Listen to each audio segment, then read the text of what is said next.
la bestialidad imperialista. Bestialidad que no tiene una frontera determinada ni pertenece a un país. What kind of democracy is that? What kind of freedom is that? Con que la revolución cubana sabe también pelear y ganar batallas en este campo. Pues la utopía sirve para eso, para caminar. Saudações, pessoas! Sejam bem-vindos a mais um episódio do Vira Casacas Podcast. O meu nome é Felipe Abal e eu tô aqui com o meu amigo Carapanã. E daí, Carapanã, como é que vão as coisas? Tudo bom e tudo ruim, como sempre. Né, tudo dando problema, mas a gente dá risada, né, cara? Porque tem que rir, quando né? dá, né, cara? Ultimamente também acontecem umas coisas. Porque assim, né, cara, o pessoal já olhou ali o título do episódio, já viu com quem é. Sim. No momento em que estamos falando, o nosso querido professor Alexandre continua suspenso do Twitter. E eu, pelo menos, eu tô feliz, cara, que se não dá pra, né, se manifestar lá, pelo menos a gente vai colocar esse episódio no ar, onde vai dar pra ter uma belíssima de uma noção de tudo aquilo que ele fala. O que é interessante, né? Porque o Twitter, eu acho que nas regras estabelecidas lá dentro do quartel-general, deve estar que pode espalhar mentira, mas não pode falar a verdade, cara. É, algo do gênero. Pois é, esquisitíssimo, né? Mas... porque pode ter sido meio agressivo, não sei o que. Porra, mano, se ela te chamar o cara de ecocida, tu tá mentindo? Sei lá. Não, quem pode ameaçar no Twitter é general da reserva, né? Esse sim. pode ameaçar, esses aí podem ameaçar à vontade. Inclusive uma que, né, tem condição de se concretizar. Aí não tem suspensão, aí é liberdade de expressão. Mas qualquer outro for reclamar de qualquer outra coisa, colocar uma palavra um pouco mais pesada, aí não pode. Bom, mas enfim, né, meu amigo? Vamos fazer aqui o nosso jabazinho e depois, né, lembrando que os nossos salves estão de novo lá no final, continuamos fazendo isso por enquanto. Então, primeiramente, falar dos nossos parceiros aqui, galera do Artesão Pizzas Artesanais, quem tiver ali por Canoas, Porto Alegre, liga lá pro Artesão, faz o seu pedido e diz lá pra eles: eu quero a minha mamata porque o osso vira casacas, e você ganha teleentrega grátis. Pessoal da Veste Esquerda, que tá no Twitter, viu? Tá? É só procurar eles, vou linkar ali. Você entra lá no www.vesteesquerda.com.br, compra sua camiseta, coloca o cupom ViraCasacas e ganha 10% de desconto. E também, é claro, nossa querida amiga Mulher Tamarindo, do www.alquimistashop.com. Você pode usar o cupom ViraCasacas e ganhar o 50% de desconto no frete via PAC nas compras acima de R$100. E principalmente, né, Carapanã, quem nos ouve aí, quem gosta do nosso trabalho, além de curtir, retweetar, comentar, que nos ajuda muito, fazer aquele review legal no iTunes, né, mandar sua mensagem para nós, quem puder também, é claro, apoiar o nosso projeto lá no apoia.se/viracasacas. A partir de R$5 você entra lá na categoria Piri, onde você não deixa a gente ir embora, né? Sem nos dizer que nos acha foda, é um negócio assim. A partir de R$10 você entra na categoria Vira Casacas Tradicional. E a partir de R$10.000 você entra na categoria George Soros. Nessa semana, né, o Gabriel não conseguiu participar com a gente, exatamente porque ele acabou indo fazer treinamento de gogoboy também, né, Carapanã? É isso aí, cara. Essa aí é a conspiração pra doutrinar as pessoas, é essa, é ficar malhado e dançar de sunga. Então ele tá pegando pesado no crossfit, ele tá aprendendo a fazer pole dancing pra daí, quem sabe, ali no futuro, daí a gente faz todo mundo junto, né, essa premiação do George Soros. Então nessa semana, o Gabriel Divan vai fazer um show particular pra vocês. Se semana passada foi o Carapanã, nessa semana é o Gabriel Divan. Né, quem sabe na semana que vem eu farei um show de gaita de fole particular para quem, né, contribuir na categoria George Soros. Beleza? Beleza, só queria falar para os ouvintes que o episódio de hoje tá bom. Não é o primeiro episódio sobre esse tema, Mas é um episódio que tem muita explicação interessante, muita coisa técnica, muita discussão sobre política, e eu acho que tá informativo. Escutem, se vocês gostarem, recomendem. Lembrem que podcast não tem algoritmo, então a gente depende sempre do ouvinte, vocês aí que nos dão essa moral para recomendar para os colegas, para os amigos do trabalho, para os tios, para as tias, para os avós, para as avós, para a mamãe e para o papai. É isso. Muito bem, vamos pro episódio. Carapanã! Boa noite. Muito bem, para nós é noite, talvez esteja nos ouvindo de tarde, de manhã, de madrugada, sei lá o que, né? Mas enfim, estamos aqui mais uma semana, Carapanã, e claro que a gente sempre traz convidados muito especiais para conversar com a gente. Dessa vez nós convidamos o professor Alexandre Araújo Costa. Professor Alexandre, muito obrigado desde já por aceitar o nosso convite, por estar passando agora essa noite aqui conversando com a gente. Valeu mesmo. Boa noite para vocês, boa noite para quem estiver nos ouvindo, ou bom dia, se for o caso também, né? Estamos aqui para conversar sobre mudanças climáticas. Muito bem. Professor Alexandre, em primeiro lugar, então, eu gostaria de pedir para o senhor que se apresente para quem está nos ouvindo agora, diga o que faz, de onde vem, o que estuda, o que come também, né, para o pessoal ficar conhecendo. Então, eu sou Alexandre Araújo Costa, sou físico de formação, natural de Fortaleza, não necessariamente nessa ordem, né? Tenho doutorado em Ciências Atmosféricas já há 19 anos, então faço pesquisas em clima e mudanças climáticas há praticamente 2 décadas, né? Sou hoje professor titular da Universidade Estadual do Ceará, colaboro com o Painel Brasileiro de Mudanças Climáticas, sou pai da Bárbara, do Arthur e da Greta, não a Thunberg, a Greta Souza Costa, né? E posso também me considerar um ativista climático, né? Porque eu diria que é muito difícil investigar, estudar tudo aquilo com que eu trabalho e permanecer, né, inerte, como se aquilo se tratasse de outro planeta, né? Não, é o nosso planeta, é o planeta em que as futuras gerações vão habitar. Então eu também me coloco não apenas como cientista do clima, mas também como ativista climático.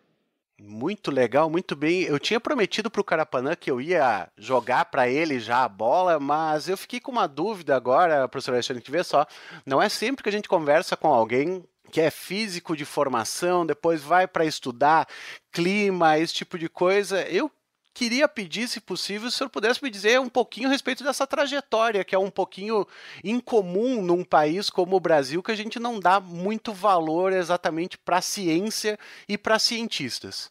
Então, eu, embora seja natural de Fortaleza, as minhas raízes estão no sertão central do Ceará, né? Mais precisamente 2 pequenas localidades conhecidas como São José da Macaoca, no município de Madalena, esse é ao lado de mãe, e Bonito, distrito de Canindé, por parte de pai. Mas eu sempre fui, desde muito jovem, desde criança, na verdade, encantado com a ciência.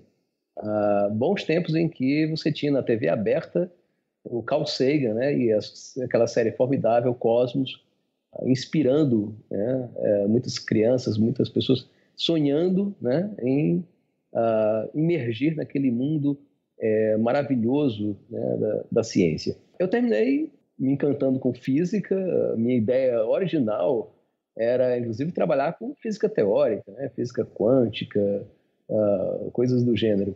Mas, por um achado da realidade, a Universidade Federal do Ceará, quando eu estava prestes a concluir a graduação, terminou criando o Laboratório de Física de Nuvens em Mesoescala. E ali, esses 2 universos que eu mencionei, né, da origem de camponeses, de família de camponeses de um lado, e a paixão pela ciência do outro, se fundiram. E eu terminei passando a trabalhar com física da atmosfera, né, inicialmente física de nuvens, fiz concurso para a Fundação Cearense de Meteorologia e Recursos Hídricos, né, de onde eu fui técnico por vários anos, E naquele momento ali as duas coisas se encaixaram, né? E, óbvio, a minha ideia era justamente poder oferecer, né, mais conhecimento, mais ferramentas para a gente conviver com o semiárido, né? Aumentar a nossa capacidade preditiva das secas, etc. Em nenhum momento, né, ali nos anos de 1990, eu tinha noção de que ia entrar no olho de um furacão que é quase literal, né? Que é justamente a questão da emergência climática. Aliás, nós estamos até mudando o léxico, né? Mudanças climáticas têm aí uma certa dubiedade, uma mudança pode ser algo bom. Nós estamos, na verdade, diante de uma crise climática, de uma emergência climática, né? E, enfim, isso tudo tem a ver com a não linearidade das coisas, né? Então, de repente, eu me vi inserido num contexto em que a ciência, hoje, ela oferece conclusões que são realmente espantosas no que diz respeito, né, à magnitude das transformações colocadas. E essa big science, né, eu sempre quis fazer big science, né, ou seja, ciência relevante. Não nesses termos, obviamente, mas essa big science, ela hoje também me coloca, me impõe uma postura que é uma postura de chamado para a ação, né? Muito legal, muito bom mesmo. A trajetória é mais ou menos essa, né? Muito bom, olha, eu estava curioso, agora eu estou aqui balançando a cabeça, porque eu, como vindo das sociais e humanas, eu sempre me interesso muito, porque em parte para esse outro caminho é extremamente interessante. Com certeza a nossa conversa vai ser muito produtiva aqui. Carapanã, meu amigo, eu sei que você está ansioso, então, por favor, né, a gente já fez essa apresentação, a gente começa de levinho, quando vê a gente está falando sobre destruição mundial. Comece aí nesse caminho. Para variar, a gente nunca tem... esse é o clima do Vira Casacas. Mas primeiro eu gostaria de agradecer imensamente a sua disposição, professor.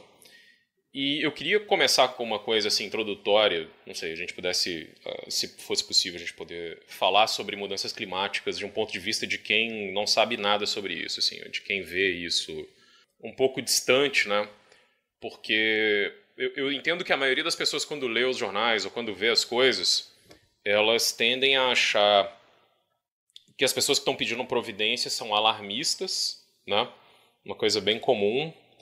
E que assim, ou dá tempo, ou não é exatamente isso. E eu sinto que antes a gente tinha um debate sobre isso, talvez, né? Pensando alguns anos atrás. E agora é impressionante a capacidade que assim, certos grupos políticos têm de aniquilar o debate, né?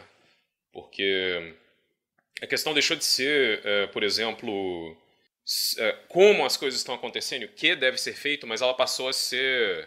E nem se as coisas estão acontecendo, né? Ela entrou numa de quem defende que existe uma mudança climática causada pelo homem, tem uma agenda nefasta por trás, e toda essa coisa que caminha dentro desse tipo de política, assim. Então eu queria começar pedindo assim, que pudesse ser feito um resumo, mais ou menos, do que a gente está enfrentando e de quais são os grandes desafios para os próximos anos. Então, eu posso começar pelo beabá, né? Telegraficamente, não é difícil entender. Telegraficamente, a ideia é muito simples, né? Não é uma física exatamente tão complexa, embora, do ponto de vista histórico, a física do clima e a mecânica quântica surgiram, né, de uma mesma origem, que são os desenvolvimentos da física do século XIX. Mas, de uma forma simplificada, é fácil de entender, né? O que determina o clima de um planeta é basicamente o fluxo de energia que entra e que sai, né, desse planeta. No caso da Terra, a quantidade de energia que chega do Sol e a quantidade de calor na forma de radiação infravermelho que a Terra emana para o espaço, né? E, obviamente, o equilíbrio do clima, um clima em torno do equilíbrio, demanda que esses dois fluxos de energia estejam balanceados, né? E você nem tenha mais energia chegando, nem mais energia saindo, né? Isso garantiria um clima com temperaturas relativamente estáveis. Basicamente, não existem alterações significativas na quantidade total de energia proveniente do Sol, né? Isso, a não ser que você vá para uma escala de centenas de milhões a bilhões de anos. Então, não é nada disso que a gente está falando, né?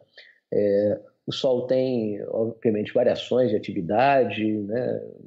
Quantidade maior ou menor de manchas, mas isso só altera cerca de 0,1% da quantidade de energia que ele lança para o espaço, portanto, que chega à Terra. O que está realmente sendo alterado é o outro fluxo de energia, é o fluxo de saída, né? Porque do que é que depende esse fluxo de saída? Primeiro, ele depende da própria temperatura da Terra. E segundo, depende da composição química da atmosfera. Se a atmosfera contém, como é o caso da nossa atmosfera, gases de efeito estufa, você vai ter elementos na atmosfera capazes, né, moléculas capazes de absorver alguns fótons, né, parte da radiação infravermelha que deveria sair da superfície e ir para o espaço.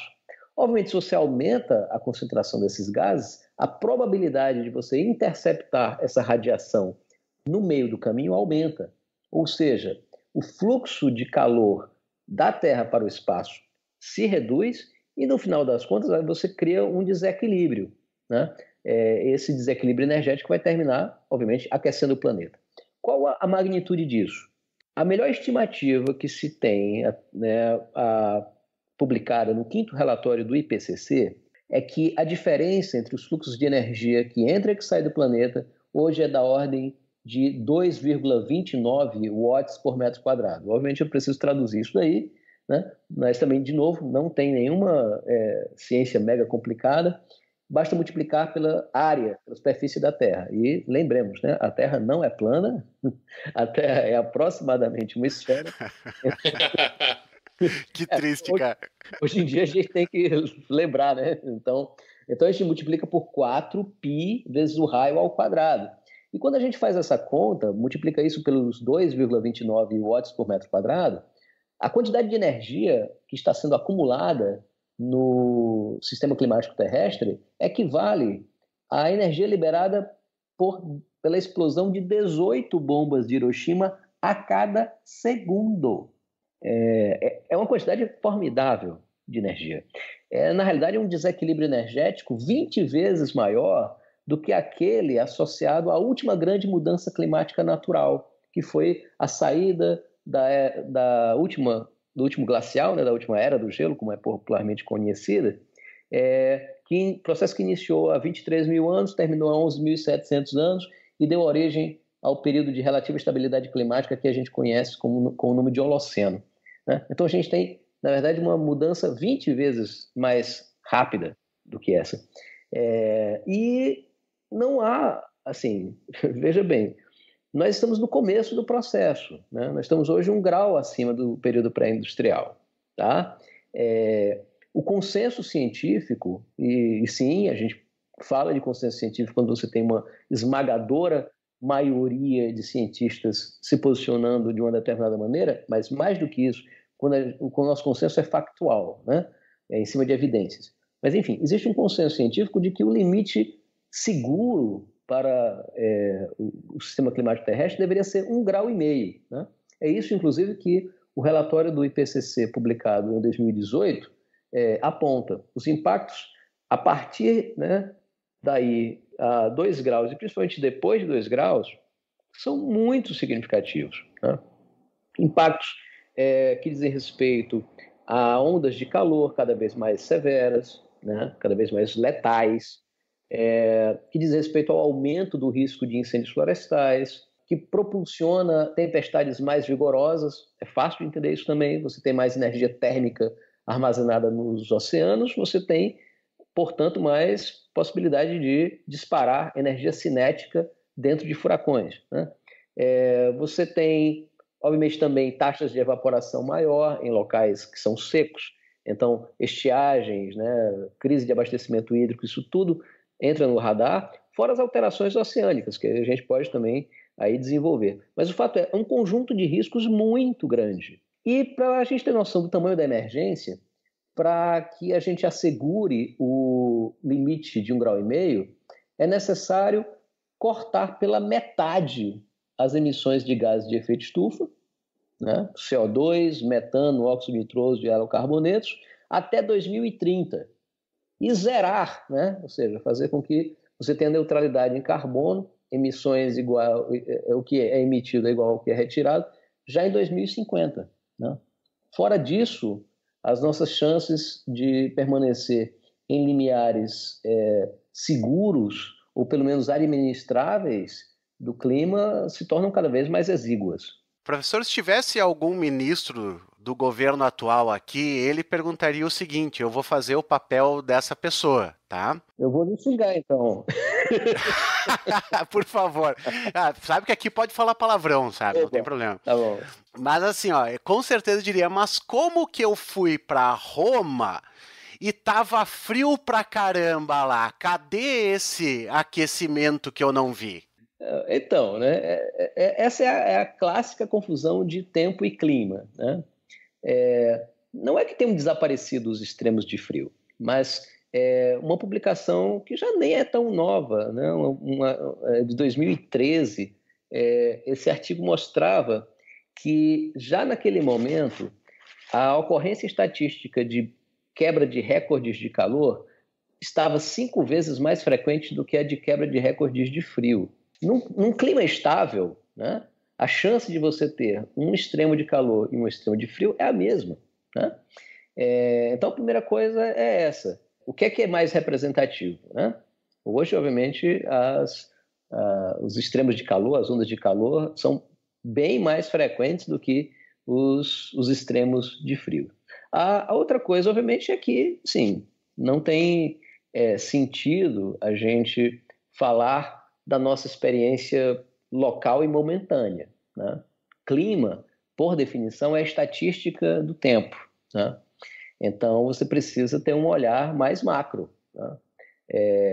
Tipicamente a mesma história de dizer, olha, não, acabei de jantar, então não existe fome no mundo. Essa foi ótima. Gostei muito. Mas é má fé, né, gente? O uso desse argumento é tipicamente má fé. Repetido a exaustão, né? Sim. Por figuras aí como Ernesto Araújo, os filhotes do Coisa Ruim, o Alexandre Garcia. Né? Sim. Mas é muito primário, né? É muito primário.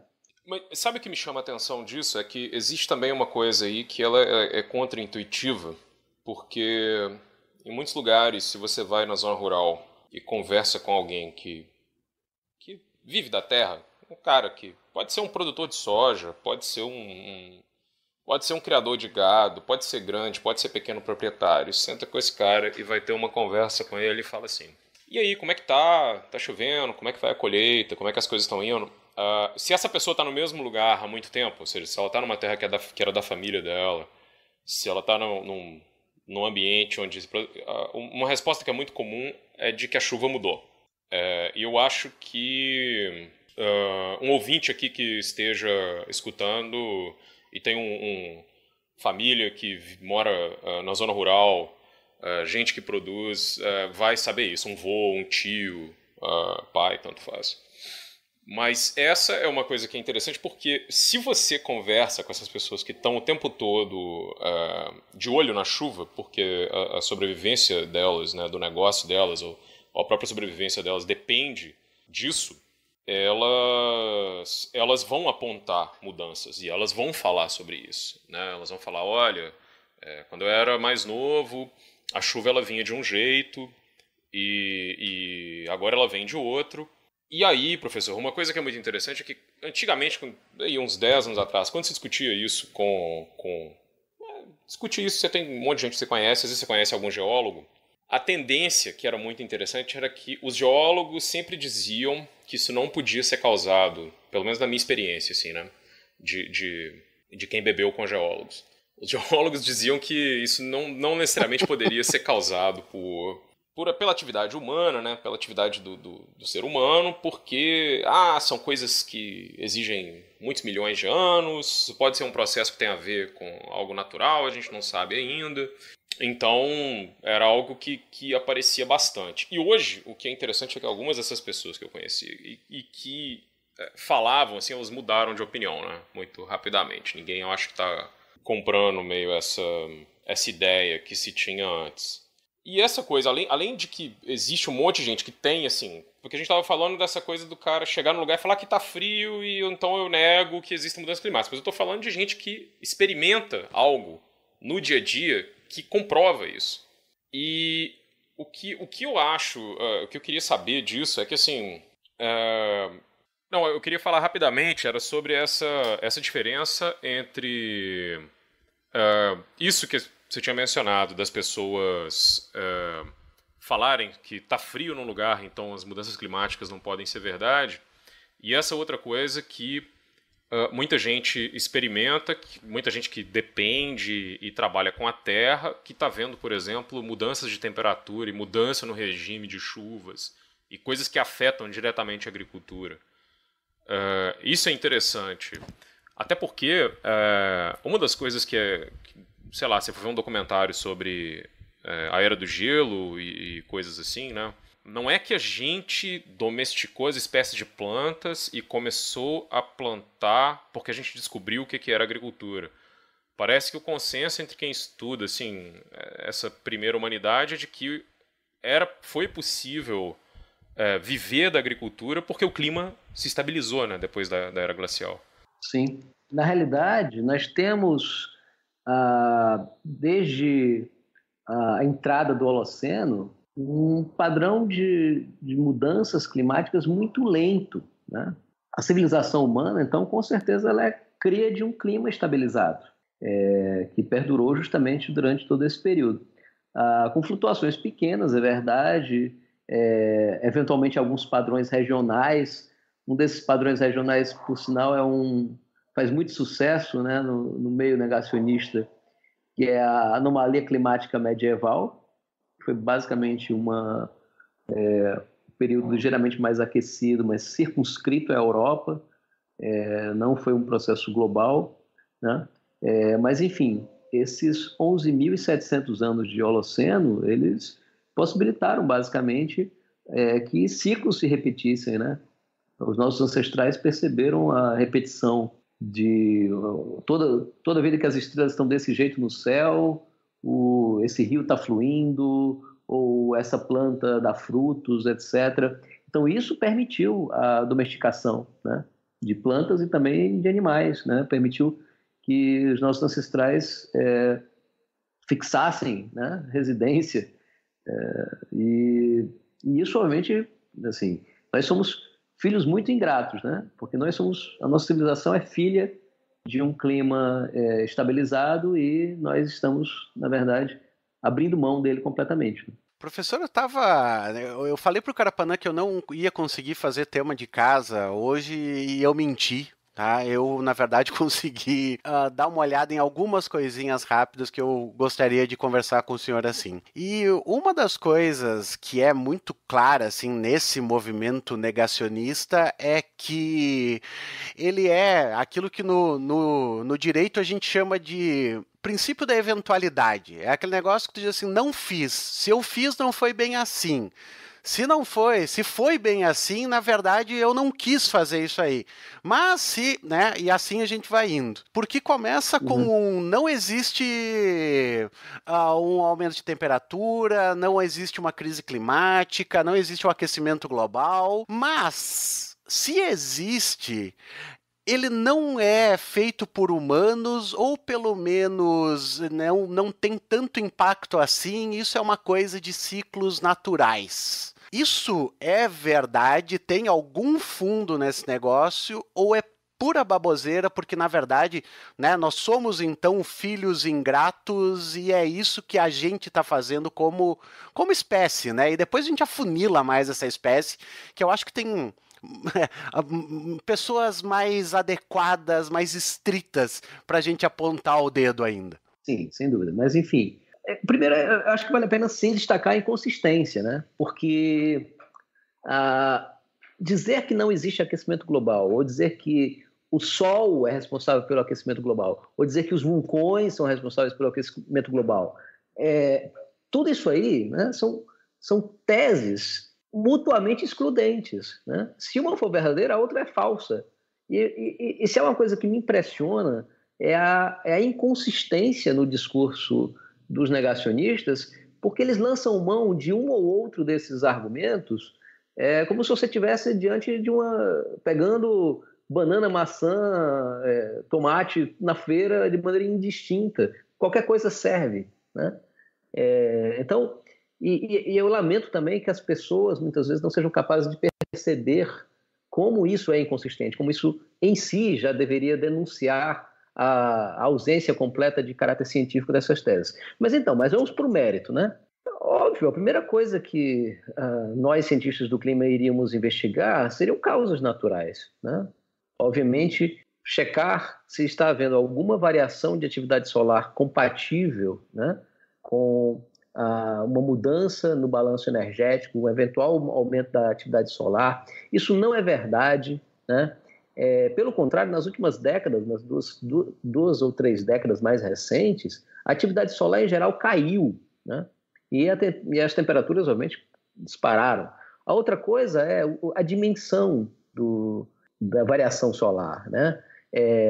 O Sol tem ciclos de 11 anos, mas mesmo nesses ciclos, o máximo que você tem de mudança no fluxo de energia para a Terra é algo da ordem de 0,2 a 0,3 watts por metro quadrado. Compararemos com o número que eu dei antes. E a gente está falando de algo que é, portanto, 10 vezes menor. Mas lembrando que isso aí é cíclico. Então, quando você está no meio de um ciclo de 11 anos, se você tiver um pico, você tem energia solar a mais, mas quando encerra o ciclo, você tem energia a menos, então você cancela o efeito. Ou seja, não tem nenhuma chance de ser o Sol. Os vulcões têm uma assinatura de mudança climática que é totalmente distinta. E aí, vulcões, sim, né, entram na narrativa aí do geólogo, né? O ciclo geológico do carbono, esse é lento, né? Envolve, de fato, milhões de anos de ciclagem do carbono, né, através de temperismo químico, subducção e vulcanismo. Então, não, também está descartado, né? Não há nenhuma das possíveis causas naturais, aí você inclui variações na órbita terrestre, não há nada que tenha qualquer vestígio de influência, né, que justifique o aquecimento verificado, principalmente a partir da segunda metade do século XX. Aliás, tem estudos que mostram o contrário, né? Justamente por conta dessa tendência a uma ligeiramente menor atividade solar, nas últimas décadas o mundo deveria estar resfriando se fosse apenas por causas naturais. Por outro lado, quando a gente vai e analisa a assinatura das emissões de gases de efeito estufa, né, a primeira coisa que a gente percebe do ponto de vista energético, né, e isso é física básica, né, quanto de calor você fornece e quanto aquele objeto aquece, né? Para quem lembra, isso é calorimetria. A quantidade de energia que está sendo fornecida, que está sendo aprisionada no sistema climático terrestre por conta do excedente dos gases de efeito estufa é completamente compatível com o aquecimento observado em primeiro lugar. Segundo, qualitativamente como é que se dá esse aquecimento, porque veja só, a atmosfera terrestre ela tem algumas camadas, né? Ela se estende por diversos quilômetros a partir da superfície. E uma das coisas que nós temos observado é que a porção inferior da atmosfera, a troposfera, ela tem aquecido sistematicamente. Mas a porção logo acima, a estratosfera, ela tem resfriado. E isso é justamente o que a gente espera quando você imagina que tem calor ficando preso embaixo, justamente por uma concentração maior de dióxido de carbono, metano, óxido nitroso e outros gases traço que funcionam como gases de efeito estufa, né? Se fosse, por exemplo, o Sol, né, o responsável pelo aquecimento global observado, a primeira coisa que iria acontecer era um aquecimento da estratosfera, porque lá você tem ozônio para absorver radiação ultravioleta. Se você tivesse mais radiação ultravioleta incidindo sobre a estratosfera, ela imediatamente iria aquecer. Então, a primeira coisa que, assim, isso tudo é besterol, tá? Por isso que a gente não tem mais sentido isso aí. Ciência, a gente está sempre aberto a debater as questões, mas a ciência ela não fica, ela é cumulativa, né? Não fica girando em falso. A gente não fica preso a velhas questões. Questões que foram respondidas com evidências, a gente supera e vai para frente, né? Então, a única coisa que a gente percebe é que esses caras estão a fim de sabotar, né? De embotar a consciência e de sabotar as ações.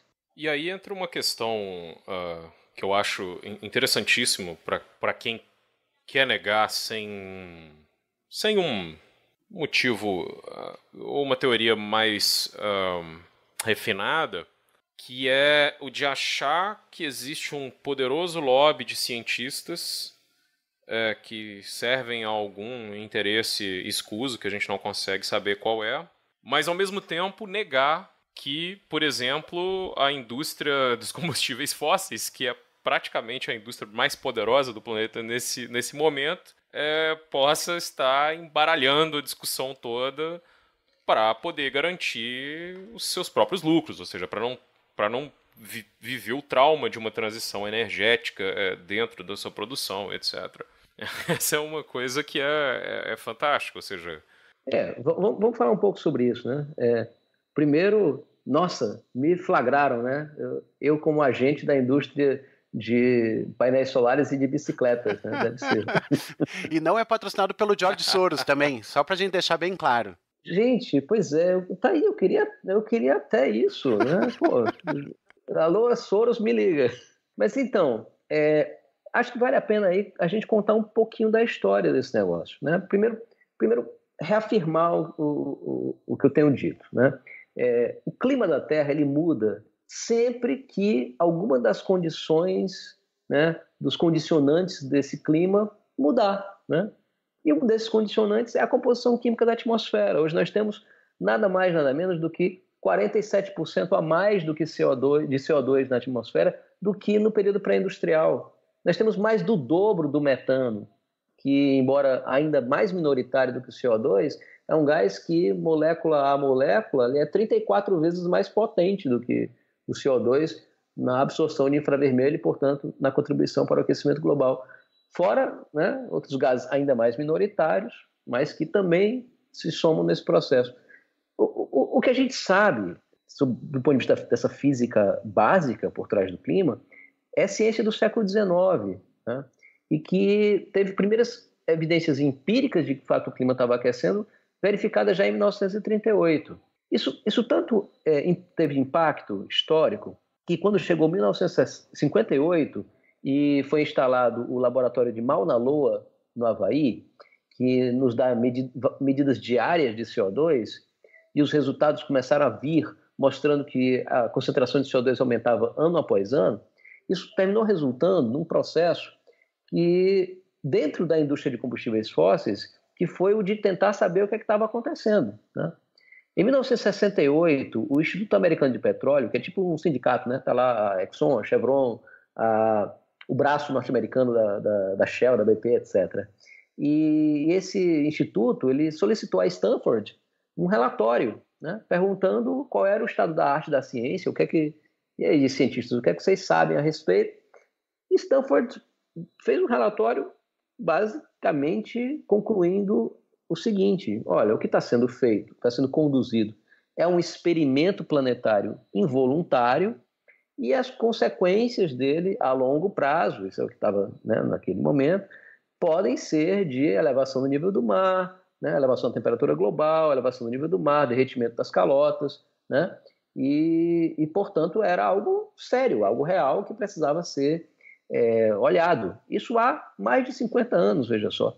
Chegam os anos 70 e aí sim, talvez a coisa mais absurda. A ExxonMobil, ela contratou ela mesma um time de cientistas. Isso tudo a galera pode, inclusive, pesquisar. Esses documentos vazaram, né? E a Exxon, inclusive, está sendo processada por isso, processada juridicamente. Ela contratou um time de cientistas liderados por James F. Black, e esse time de cientistas, com a possibilidade, inclusive, de usar computadores, fez projeções climáticas usando aquilo que tinha de melhor na época na ciência. Com detalhe, com um aparato melhor do que o disponível em muitas universidades, mesmo as dos Estados Unidos. E os resultados das simulações feitas pelo James F. Black foram assustadores, porque o que é que ele verificava? A possibilidade de um aquecimento de até 4 graus na média global até 2075, um aquecimento nos polos 3 vezes mais rápido. Então, nesse mesmo período, o Ártico, né, basicamente estaria 10 graus mais quente e, portanto, sem gelo no verão, né? E o risco de elevação do nível do mar da escala já de metro ou mais, né, nesse período. As simulações feitas pelo Black eram tão impressionantes que alguns padrões que a gente sabe hoje, que dependem inclusive de alguma física complexa que já tinha dentro desses modelos, justamente, o aquecimento maior dos polos, e 2, o resfriamento estratosférico acompanhando o aquecimento troposférico, né? Ou seja, as 2 camadas da atmosfera, como eu falei antes, tudo isso estava lá nas simulações. E o impressionante foi o seguinte: James F. Black anexou todos esses gráficos, né? Fez uma apresentação com transparências para a direção da Exxon, né? E anexou todos esses gráficos a um memorando. Os trechos desse memorando estão disponíveis hoje. E o final, basicamente, é a conclusão do James Black. Nós temos uma janela de 5 a 10 anos para iniciar uma transição energética que interrompa a queima de petróleo e demais combustíveis fósseis. Isso era a conclusão de um cientista de dentro da Exxon. Sabe o que a Exxon fez? Arquivou tudo, jogou tudo isso numa gaveta, deu um cala-boca geral, escondeu esse material e, nas décadas seguintes, passou a financiar negacionismo climático. Tem também documentos que atestam isso, a formação da chamada Coalizão Global pelo Clima, o financiamento de vários think tanks e grupos ultraconservadores pela Exxon, pelos irmãos Koch e por outros braços da indústria do petróleo. Tem documento que mostra, inclusive, que tinha uma estratégia definida de como eles iriam fazer esse processo. Basicamente, era um aperfeiçoamento da estratégia antes operada pela indústria do tabaco. E, basicamente, a ideia era semear a dúvida. Eles obviamente, sabem que eles não têm um argumento científico na mão, eles nunca vão ganhar o debate, né? Eles não têm a verdade, né? Eles mentem. Então, o que é que eles podem fazer? Jogar uma cortina de fumaça, seja fumaça de cigarro, seja fumaça de combustíveis fósseis. E a indústria do tabaco conseguiu retardar medidas de restrição ao fumo por pelo menos 20 a 30 anos. A indústria de combustíveis fósseis aperfeiçoou essa técnica e nos documentos conta claramente como é que eles iriam fazer isso. Recrutando gente na academia, recrutando gente na imprensa, financiando políticos, financiando grupos locais de mobilização, né? E o mais impressionante era o que eles colocavam como objetivo. Tem isso textualmente lá, galera. É assustador. É algo do tipo: a nossa vitória só poderá ser declarada quando os defensores do protocolo de Kyoto sejam vistos pela opinião pública em geral como fora da realidade. Justamente a ideia de que nós somos loucos alarmistas. Na boa, gente, todos os executivos dessas companhias, né, deveriam ir todos para tribunal internacional por crime contra a humanidade. Então, assim, obviamente eu tenho uma abominação por teoria de conspiração. Eu, como cientista, eu sou sempre cético. Toda vida que vem alguém com algo sensacional para mim, né, algo extraordinário, eu cobro por evidências. Não, você tem que ter evidências extraordinárias para eu acreditar nisso. E eu mesmo só acreditei nisso quando eu vi os documentos, né? Hoje, inclusive, né, e aí são vários, né, várias instituições que atestam. Uma delas, inclusive, é a Union of Concerned Scientists, né? A União de Cientistas Engajados, digamos assim. Então, é assustador. A única conspiração que existe nesse processo todo é justamente a conspiração da indústria petroquímica para esconder tudo. O mais bizarro, no entanto, é o seguinte: é que hoje a Exxon teve que recuar no discurso, né? Porque ela, inclusive, está sendo processada, né? Ela está indo a júri, mas o monstro que ela criou ganhou força própria. O negacionismo se estendeu tanto dos anos 90 para os anos 2000 e em diante, que ele chegou ao período da internet e das redes sociais. Então, ele estabeleceu uma simbiose com todo esse ecossistema de ideias malucas, né, e pode dizer palavrão, né, e escrotas da extrema-direita, e ganhou vida própria. Então, hoje, o que a gente vê é a reprodução por esses grupos de ultradireita de algo, né, que foi plantado pela Exxon, pelo Instituto Americano de Petróleo e pelo conjunto da indústria de combustíveis fósseis há 30 anos atrás ou mais. É uma tragédia isso. Meu Deus do céu, Carapana, agora entrou nos irmãos Koch em conspiração internacional dessa ultradireita. É Dark Money, Carapana. Entrou no nosso mundo. Eu tô animado aqui. Entrou no nosso mundo. Professor, demais. É demais isso aí, mesmo. Vai lá, Carapana. Eu também tenho coisas pra falar depois. Eu vou só fazer um comentário rápido. Depois você pode fazer a sua pergunta. Mas é porque, assim, esse modelo, que eu não sei se ele foi usado, o modelo de negacionismo da ciência do clima, não sei se ele foi usado pela primeira vez na ciência do clima. Mas eu imagino que não. A gente teve isso na época da discussão se cigarros causavam câncer. Aliás, a gente sempre recomenda para os ouvintes, assim, se você quiser ver como um lobista do mal funciona, mas de uma forma bem humorada, assista aquele filme maravilhoso chamado Obrigado por Fumar. Porque é fantástico. Ou seja... Me permite só interromper um pouquinho, porque tem uma outra recomendação para entender esse conjunto dessa lógica anti-ciência da indústria. É assistir Mercadores da Dúvida. Mercadores da Dúvida é outra, enfim... Já é a cartografia inteira dessa maluquice, né? Contando tudo. Mas esse modelo de negação das coisas e de colocar isso, porque na verdade o que você faz? O que é interessante, porque ele é um modelo de cerceamento do debate, só que dizendo que ele quer levar o debate adiante. E aí ele gera coisas que eu acho fantásticas, tipo, existe um negacionista brasileiro famoso, e aqui a gente tende a não querer citar nomes de pessoas que, enfim, não merecem exatamente a atenção assim. Mas ele tinha uma frase que eu achava muito fantástica, que foi dita num programa televisivo, de que todo clima ele é uma coisa muito... que não depende de nenhum fator antrópico, que não depende de nada, que o ser humano pode fazer o que quiser. E ele falou uma coisa que foi muito... nunca vou esquecer isso, mas ele falou assim, pode cortar a floresta amazônica inteira, que em alguns anos ela brota de novo. E eu olhava aquilo e falava assim, cara, mas... E as espécies, cara? E tudo que aconteceu ali, toda a evolução que aconteceu durante bilhões de anos para que aquilo existisse, todas as modificações geológicas, tudo que aconteceu no mundo nesse tempo, nada disso conta. E aí vai chover o suficiente para que tudo rebrote, todas as espécies nasçam de novo. Então é quase... É isso, né? Os caras estão dizendo que isso é um debate científico, mas é uma coisa que é caricata, né? É caricata, assim... Cara, bom, em primeiro lugar, assim, eu só queria deixar um recado pros ouvintes. Shell Iniciativa Jovem é o caralho, tá? Não caiam numa bosta desse tipo aí, tá? Esses caras são tudo uns bosta. E eu tava vendo uma coisa hoje à tarde, então, que eu achei bem interessante, assim. Eu tava ouvindo um podcast e que eles começaram a falar a respeito dessa questão da negação, né, do negacionismo climático. E eu achei muito interessante que, é claro, né, a gente vai ver esse movimento de lobbies por parte da companhia pela indústria do cigarro, que por muito tempo guardou informações a respeito dessa questão de que, né, dos malefícios à saúde. Qualquer um que já lidou com um periódico da década de 50, 60, viu aqueles maravilhosos anúncios de cigarro dizendo esse é o que o seu médico recomenda, né? Esse aqui é o que não vai dar problema com seus brônquios, é uma coisa magnífica.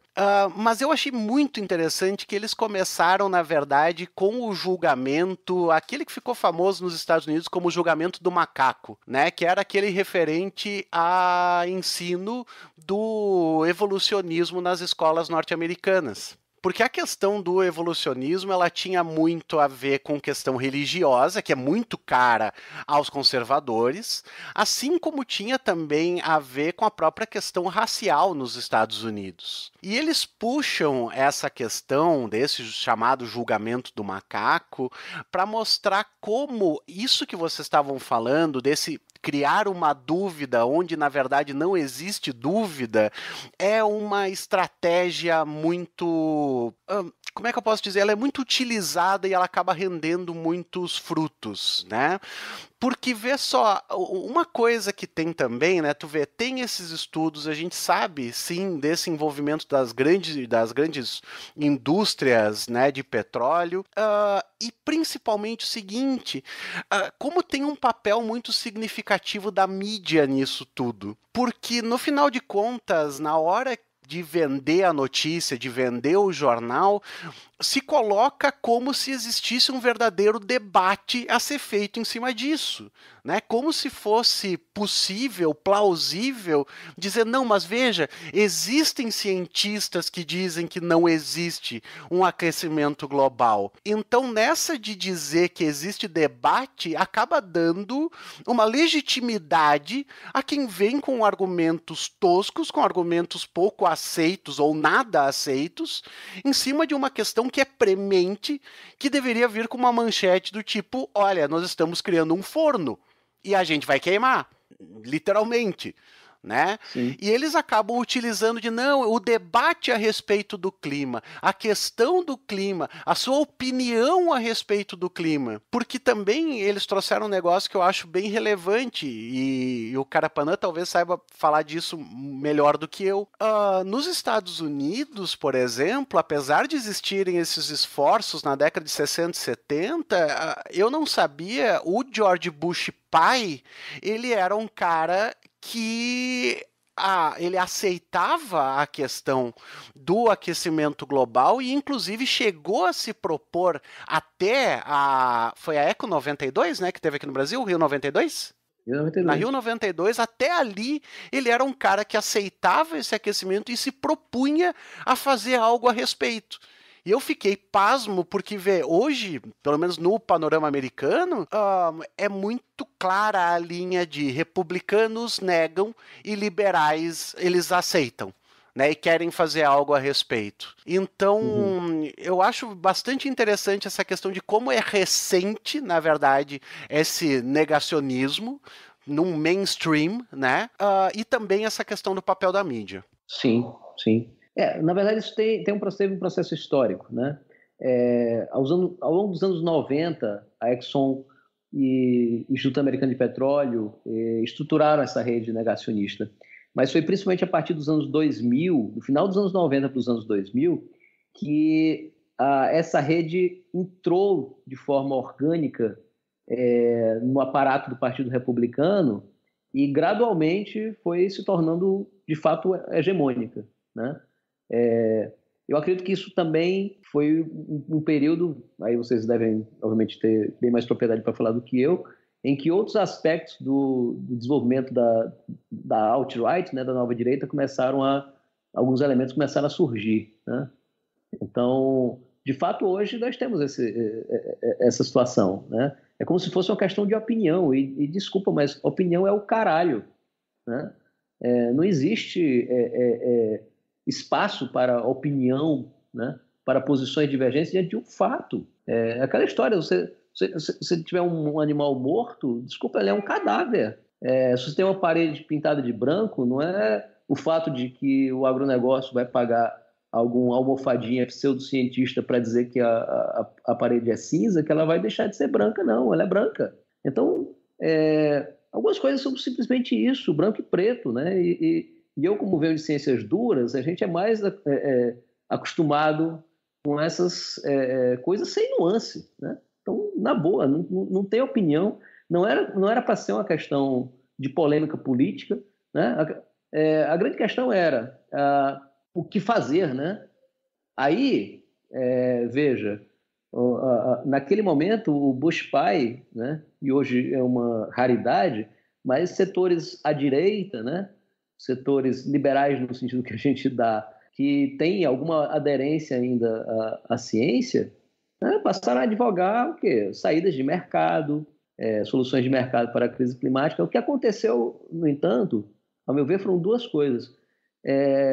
Primeiro, os ideólogos da ultradireita e a própria indústria de combustíveis fósseis perceberam que as soluções seriam muito mais profundas do que um simples remendo, e aí realmente agiram como Nero, né? Atiraram fogo no negócio, e acho que havia também uma pressão do tipo, mesmo que uma indústria como enorme, uma corporação enorme com muito recurso financeiro passasse a aportar uma parte importante do seu capital em outras fontes de energia e abdicasse de parte do lucro, né, vindo dos combustíveis fósseis para fazer outras coisas, ela iria perder competitividade face às outras, né? A gente tem uma outra questão aí que precisa também ser trazida à pauta, que é a relação intrínseca entre essas corporações petroquímicas, que são, como foi bem dito, o conjunto mais poderoso de corporações, de indústrias, né? Porque são o coração energético do capitalismo, mas existe uma relação intrínseca entre elas e os bancos, né? E os bancos e o capital financeiro e a bolsa vai colocar o dinheiro onde o lucro vem, de maneira rápida. Então, mesmo que houvesse dentro de alguma dessas corporações alguns setores que tivessem preocupação com o futuro, obviamente esses setores eram novamente tirados rapidamente do caminho em nome da lógica do lucro e da acumulação capitalista, que é sempre míope, é sempre de curto prazo.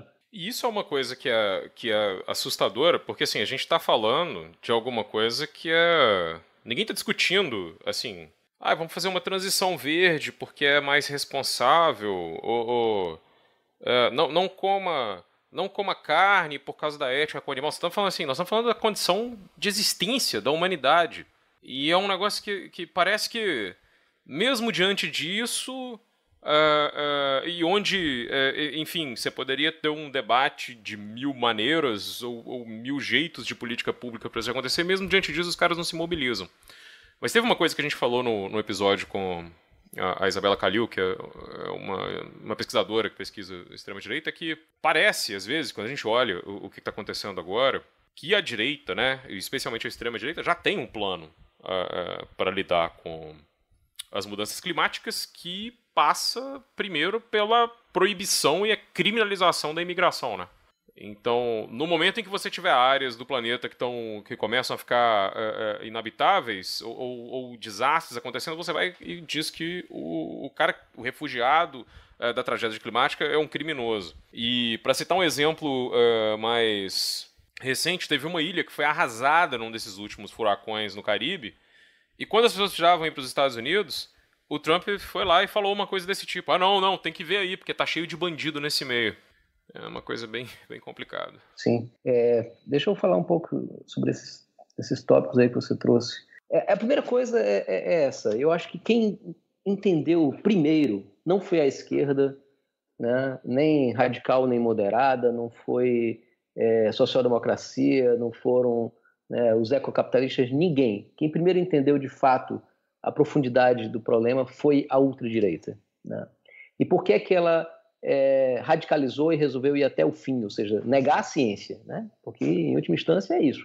Você vai negar a ciência para você poder manter o seu ponto de vista, né? Para preservar o que são os seus valores, você é capaz de ir até o fim e negar aquilo que é impossível negar, porque é realidade, é fato. E isso tem a ver com um tipo de constatação que tem sido cada vez mais comum entre colegas cientistas, que não vem de militância política, não tem experiência, né, de ação na esquerda ou coisa que o valha. Eu queria mencionar pelo menos dois aí. Um deles é o Kevin Anderson, ambos são pesquisadores sênior, dentre os maiores pesquisadores da área. Um deles é o Kevin Anderson, que é britânico, até bem pouco tempo era o diretor-chefe do Centro Tyndall de pesquisa de mudanças climáticas, né? E o Kevin Anderson, ele tem uma frase que é bastante significativa. Ele diz o seguinte, que até os anos 90, ou no limite até a virada do milênio, seria possível pensar, dado o saldo, o orçamento de carbono de então, seria possível pensar numa saída evolutiva dentro do sistema econômico. Mas depois de 2 décadas de blefes e mentiras, só uma transformação revolucionária de sistema econômico e político é capaz de nos manter numa rota de 1,5 graus, né? Veja a percepção, né? A outra frase é do Johann Schaldhuber, também absolutamente insuspeito, né? Consta que ele era tipicamente eleitor da democracia cristã na Alemanha, né? Mas o Johann Schaldhuber, climatologista-chefe lá de Potsdam, foi um cara que, inclusive, assessorou o Papa Francisco na elaboração da Laudato Si. Ele, certa vez, ele tem duas frases que são muito marcantes. Uma delas foi numa entrevista que um repórter perguntou para ele: mas, professor, afinal de contas, qual é a diferença entre um aquecimento de 2 e um aquecimento de 4 graus? E ele respondeu na bucha: a civilização humana. Né? E outra foi um artigo que ele escreveu para o Guardian, né, dizendo que era preciso implodir a indústria de combustíveis fósseis. Né? A única forma de salvaguardar a humanidade seria essa. Né? Ou seja, essa radicalização necessária, e que é impressionante como isso não chegou sequer a ganhar a maioria da esquerda, né? Quem mais vai além, eu diria que hoje, né, são alguns setores lá, como o Bernie Sanders e o DSA, né, nos Estados Unidos, de certa maneira também o grupo lá do Corbyn, né, nos trabalhistas britânicos. Mas essa era para ser uma questão central. Por que é uma questão central para a humanidade? A gente estava falando de xenofobia, de extermínio, de militarização, como o projeto da extrema-direita. Eu realmente fico muito preocupado com o que vai acontecer nos próximos anos, né? Porque países ilha vão deixar de existir, tragédias, né, causadas por grandes furacões vão ser cada vez mais repetidas. Então, antes que o país consiga recuperar a sua infraestrutura, vai ser atingido por outro. Isso vai ser, lamentavelmente, a regra no Caribe, né? Regiões vão ser assoladas por crise de abastecimento de água, seja por secas mais prolongadas, seja pela perda de geleiras. Nós temos que lembrar que a região mais populosa do planeta é o Sudeste Asiático, aquele ele depende basicamente da água que é derretida dos Himalaias, né? Qualquer redução naquele estoque de água ali é uma tragédia enorme. E se a gente for, só para ficar na mesma área, a gente tem que lembrar de Bangladesh.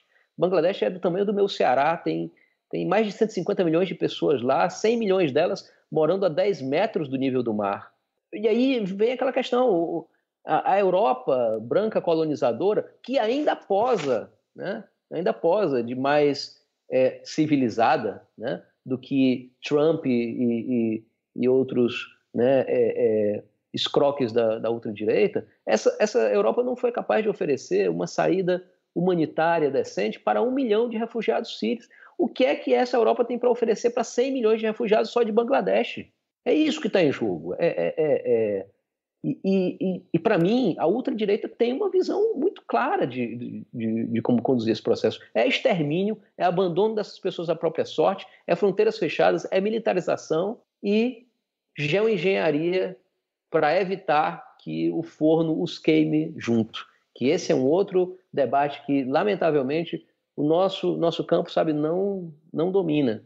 Óbvio, na ultradireita, as maiorias não precisam dominar nada disso, pelo contrário, a maioria vai, né, nessa toada de a mudança climática não existe, isso é coisa de comunista e tudo mais, né? Só uma meia dúzia de cérebros pensantes, sei lá, talvez ali dentro do Pentágono, né, Steve Bannon, né, talvez alguns nichos ali realmente guardam esse pensamento, esse projeto exterminista, né, esse Elysium, né, essa ideia de um Elysium.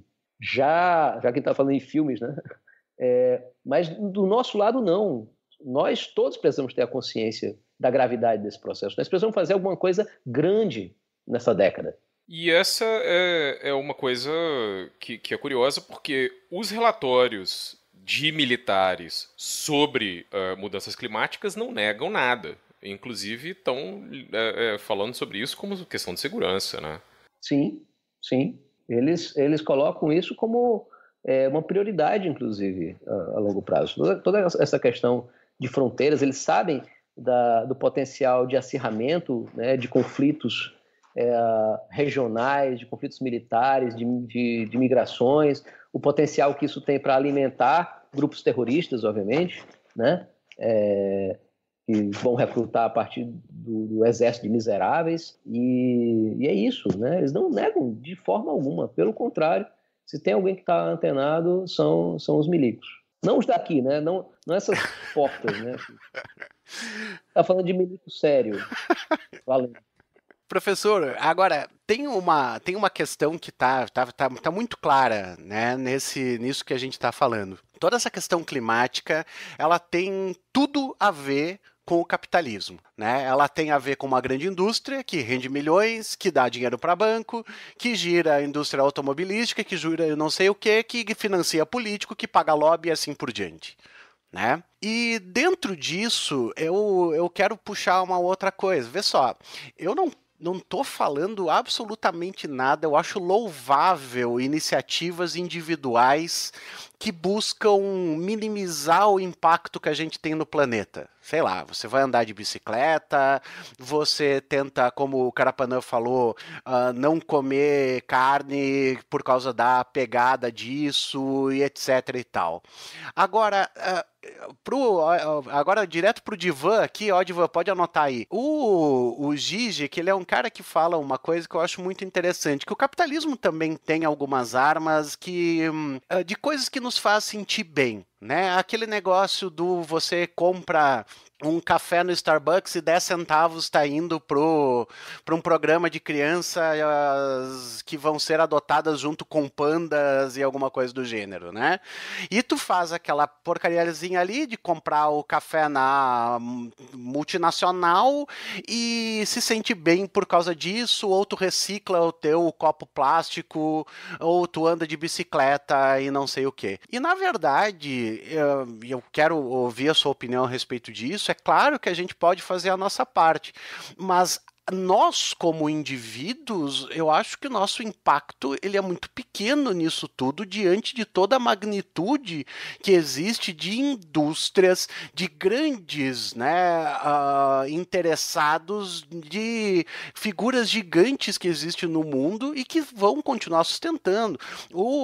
Passando até um pouquinho ao largo da questão do petróleo, por exemplo, a gente viu o Trump dando seu apoio para a questão de voltar a utilizar carvão, né, que também é uma coisa extremamente nociva.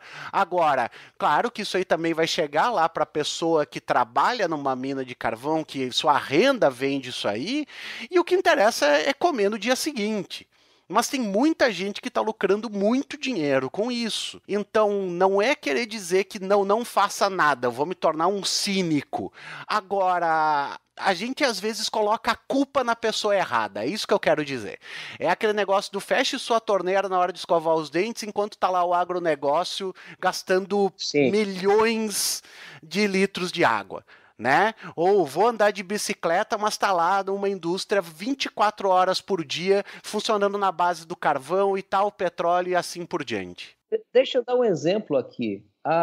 Tem uma ridícula de uma termoelétrica a carvão aqui no complexo do Pecém, no Ceará, que foi inclusive investimento colocado na mão do Ike Batista. É uma das imundícies aí do período do Lulinha, sabe? Olha só. Sabe o que esses caras fizeram? Eles botaram um ônibus elétrico carregado a energia solar para levar os funcionários. E quando a indústria deles emite 4,87 milhões de toneladas de CO2 por ano, o que é mais do que toda a frota de automóveis, ônibus e caminhões somados no estado. Aí os caras botam um ônibus, né? Assim, é um greenwashing tão ridículo, né? Mas enfim, eu tenho um acordo, né? A primeira coisa que a gente tem que colocar como parâmetro, mudança climática tem tudo a ver com desigualdade, né? As emissões, aí já fazendo as conversões, né, do quanto vale uma molécula de metano e dióxido nitroso em relação a CO2, né? Fazendo essas contas, a gente verifica o seguinte, que habitantes de países como Malawi, República Centro-Africana, Chad, Ruanda, essa galera emite 0,1. O habitante médio desses locais emite 0,1 toneladas de CO2 equivalente ano. Um habitante médio dos Estados Unidos emite 16,5. Os 10% mais ricos dos Estados Unidos emitem 50 toneladas de CO2 equivalente por ano. E, obviamente, eu queria muito saber quanto é que o 1% e o 0,1% emite, né? naquela conta que eu falei, de que a gente tem que cortar pela metade as emissões globais em 2030, isso daria uma emissão per capita de 2,5 toneladas de CO2 por ano. Veja, então, é o seguinte, que aí tem uma coisa, né? Não são apenas os bilionários, não são apenas os muito ricos. Obviamente tem que começar por eles, bilionários não deveriam existir, multimilionários também não, né? Então, vamos radicalizar e vamos para além do que o Bernie Sanders diz, né? Mas, veja bem, o padrão médio de vida do estadunidense é insustentável. É insustentável. Se a gente fosse fazer uma justiça climática na régua, né, todo mundo igual, cada estadunidense deveria, em média, reduzir por um fator de 6 a 7 a sua pegada de carbono. Significa muito menos carne, significa, né, abrir mão do carrão na garagem, da viagem de avião frequente, e principalmente do consumo, né, porque boa parte das emissões tem a ver com a produção de bens de consumo, de mercadorias que são descartáveis, né, obsolescência programada, tudo isso, é uma demanda energética louca para atender isso tudo. Mas veja que, sob essa mesma lógica, pessoas dos países muito pobres teriam ainda direito a um vestígio de espaço de carbono, né, a partir do qual, mesmo com a matriz energética que nós temos hoje, seria possível utilizar esse pequeno saldo de carbono para construir, né, fazer saneamento, para construir hospitais, escolas. Só que esse saldo de carbono está sendo consumido pelos mais ricos, né, pelos habitantes dos países centrais, e isso precisa ser colocado em pauta. Veja, a questão das mudanças individuais, né, eu costumo dizer o seguinte: olha, faça a sua parte, pare de comer carne de ruminante, né, reduza radicalmente o consumo, evite voar, né, faça deslocamentos com locomoção ativa ou, se possível, né, ou se não possível, use um carro de baixa cilindrada com etanol e derrube o capitalismo. Ou seja, faça a sua parte. Aí sim. Porque eu acho também assim que não tem mais espaço para a gente ter uma hipocrisia que infelizmente é muito comum na militância de esquerda, né? Não dá para a gente, querer vender o aspas, paraíso para a classe operária como se fosse justamente esse ideal do American Way of Life. Não, isso tem que acabar. Esse American Way of Life tem que acabar. Isso não é paraíso, isso aí é o inferno. E nós precisamos resolver isso aqui, né? É uma noção muito rasa de abundância, ao meu ver, e eu também acho o seguinte, né? Existem limites físicos objetivos do nosso planeta, né? Nós temos aí um metabolismo que é regido por fluxos de matéria e de energia, por um balanço energético, por fluxos de ciclo hidrológico, fluxos de carbono, nitrogênio, fósforo. Esse planeta ele é objetivamente limitado, então não dá para querer seguir demandando cada vez mais. Essa lógica, portanto, de felicidade baseada no consumo e no uso intensivo de recursos, isso é a morte, né? Isso é a morte. É a partir dele, inclusive, que os capitalistas sequestram a consciência social, né? E nesse caso aí eu acho que a gente tinha que repensar muito o que nós oferecemos como alternativa. Até porque, veja só, 90% dos combustíveis fósseis precisam ficar no chão e o desmatamento precisa acabar. Essas, basicamente, são as duas coisas que têm que acontecer nessa década. E isso, óbvio, impõe um conjunto de interferências na vida das pessoas. Você citou o caso do mineiro, né? Eu tenho que citar o caso do petroleiro, né? Na verdade, eu quero que os companheiros petroleiros sejam os meus aliados, até porque são eles que sabem fechar esses poços horrorosos com segurança. Nós vamos precisar deles para fechar os poços. Mas, ao mesmo tempo, nós vamos abandonar esse trabalhador à própria sorte? Não, nós temos que oferecer uma transição justa, né? Isso, na verdade, está embutido nas estratégias do tipo Green New Deal, né? Os pactos verdes, né? Propostos aí, por exemplo, pelo próprio Bernie, e tem algo análogo também no Reino Unido, e isso começa a emergir em outros países. Mas é preciso entender que isso é uma transição, né? Nós vamos precisar falar de algumas coisas muito concretas. Por exemplo, fim de semana de 3 dias, redução de jornada de trabalho para 20 horas. Né? Nós vamos precisar, na verdade, que esse sistema acabe, desapareça. Toda essa lógica de produzir, consumir loucamente, tudo isso tem que sumir. Basicamente, a questão é essa. Não há espaço para esse modo de viver, para esse sistema econômico, né? No planeta. Não tem. Só 2 coisas podem acontecer. Uma é a gente conseguir correr atrás do prejuízo e nos organizar para ter uma saída justa. A outra é um Elysium, né? Na cabeça dos de cima, que querem que seja um Elysium, né? E eu acho assim, que se chegar no Elysium, a gente tem que arrastar o resto deles para baixo, né? Mad Max.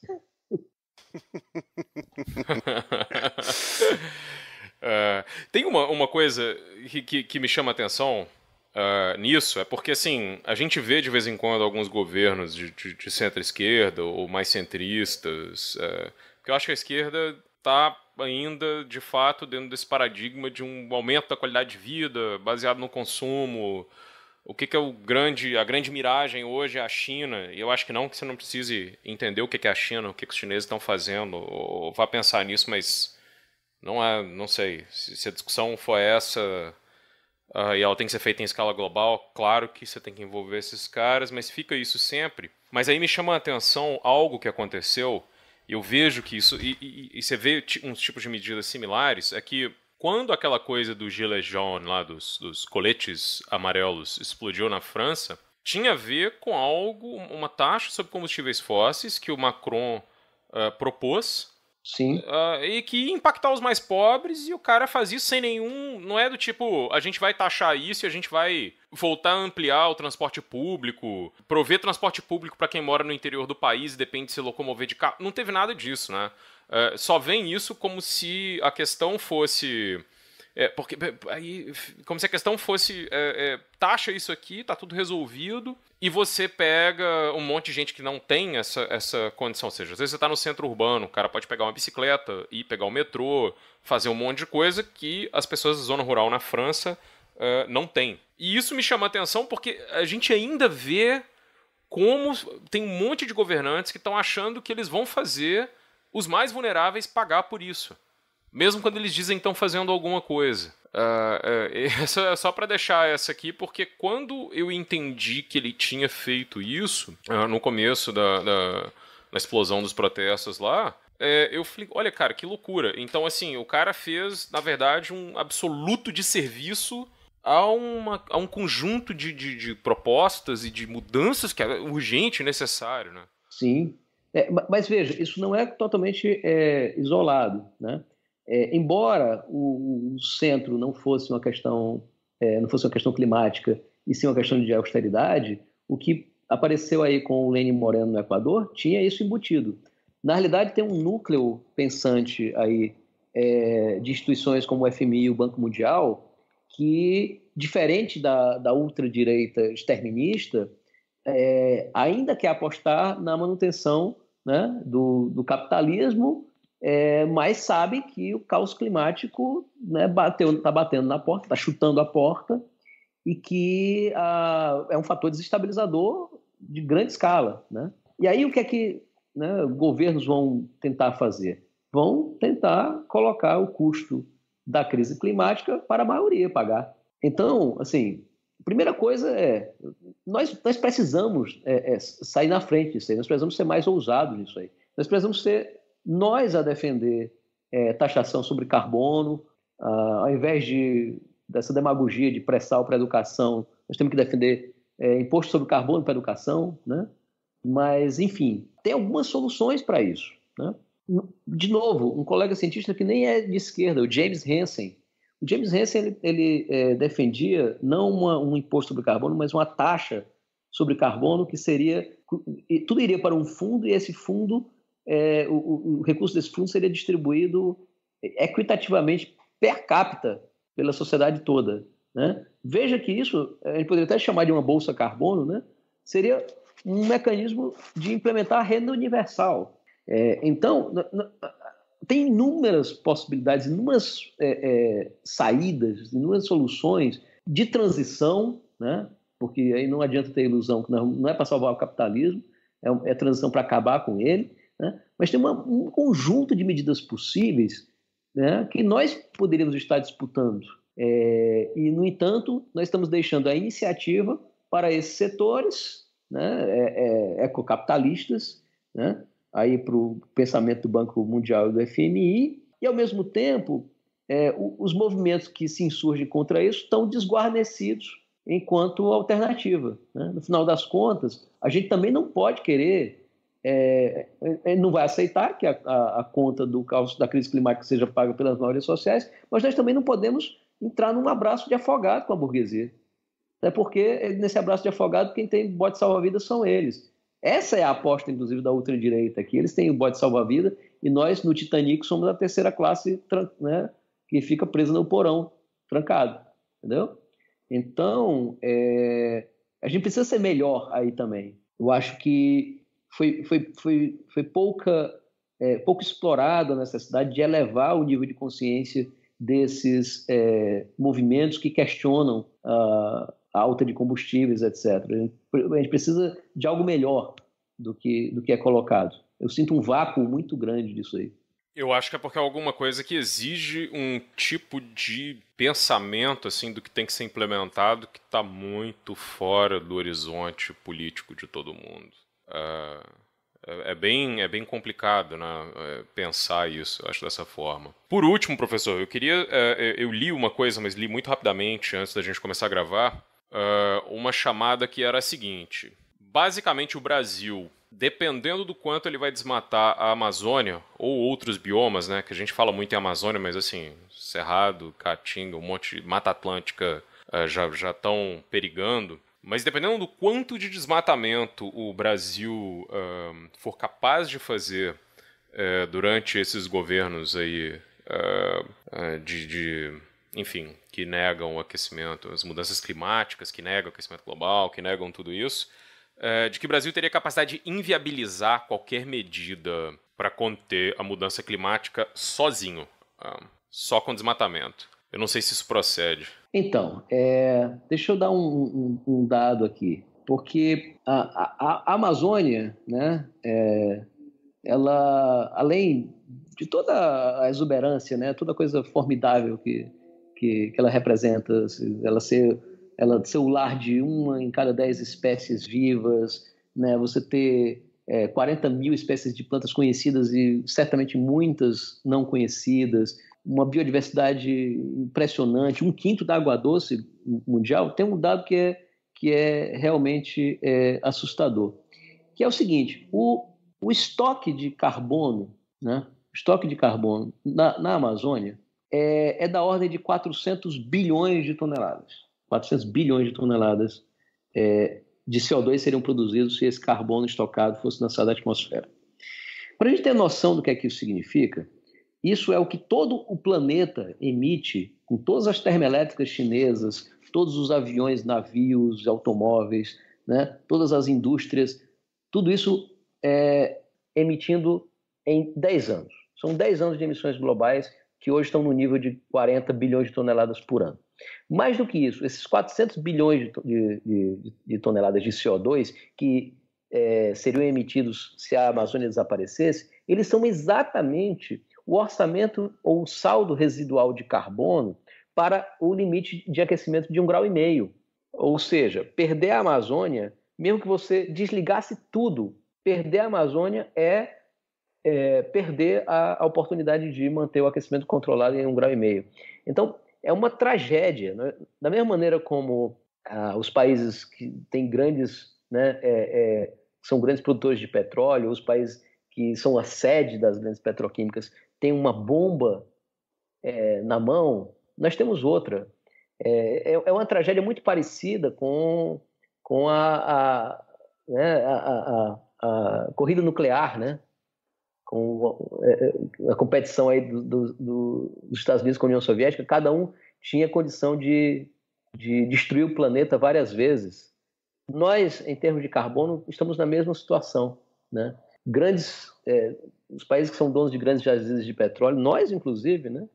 E nós com a Amazônia, são todos países que simplesmente fazendo o que já vem fazendo, seja desmatando, seja queimando combustível fóssil, esses países estão, cada um deles, detonando, né, o planeta. Então, é um potencial de desestabilização do clima várias vezes maior do que aquele necessário para nós entrarmos no terreno perigoso do caos climático, né? Então, olha, realmente, assim, é uma tragédia. Hoje, 46% das emissões brasileiras vêm do desmatamento, né? Uma parcela também muito elevada, de mais de 20%, é metano que vem da pecuária, né? É arroto de boi. E isso tinha que acabar. Na boa, isso tinha que acabar. A gente precisava...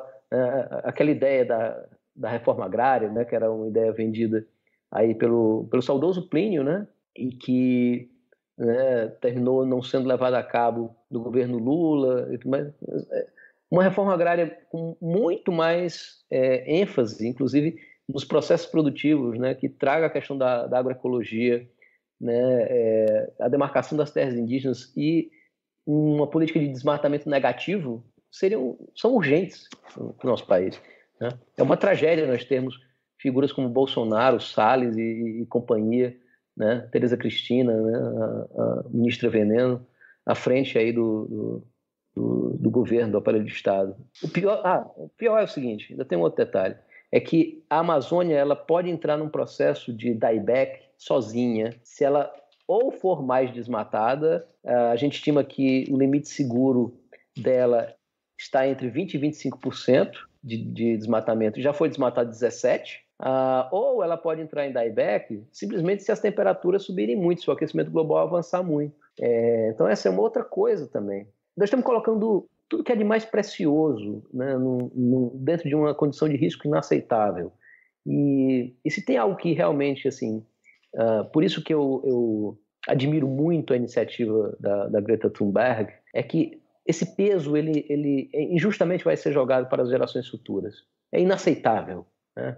Se há algo moralmente condenável é jogar para a geração, né, dos meus filhos, né, não sei se vocês os têm, mas de quem estiver nos ouvindo, o pagamento dessa conta. É inaceitável. Professor, muito relevante o que foi falado aqui. Eu tenho uma última coisa da minha parte aqui, pelo menos, que eu gostaria de lhe ouvir falar.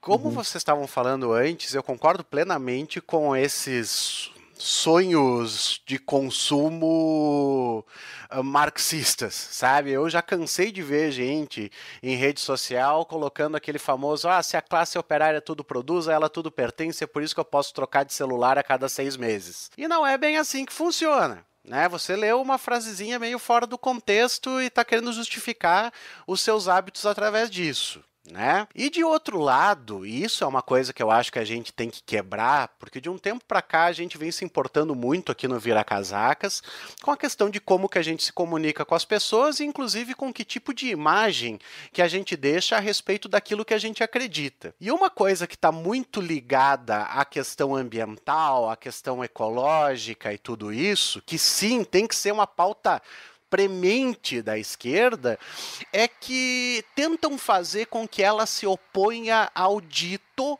aqui abre aspas, progresso, fecha aspas. Né? Que seria, esses caras querem que você, sei lá, só coma o que tem na tua horta, tu não pode mais comer carne, você não pode andar de carro, eles querem te tirar tudo. E é claro que as pessoas não estão preparadas para de uma tacada abrir mão de tudo.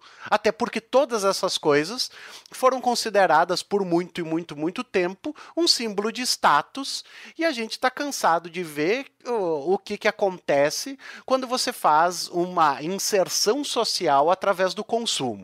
Então, na verdade, o que eu queria ouvir o senhor falando era sobre o seguinte: existe faticamente possibilidade de se manter um status tecnológico, de desenvolvimento, etc., conjugado com um comportamento ecológico, um comportamento relativo à natureza que seja eticamente,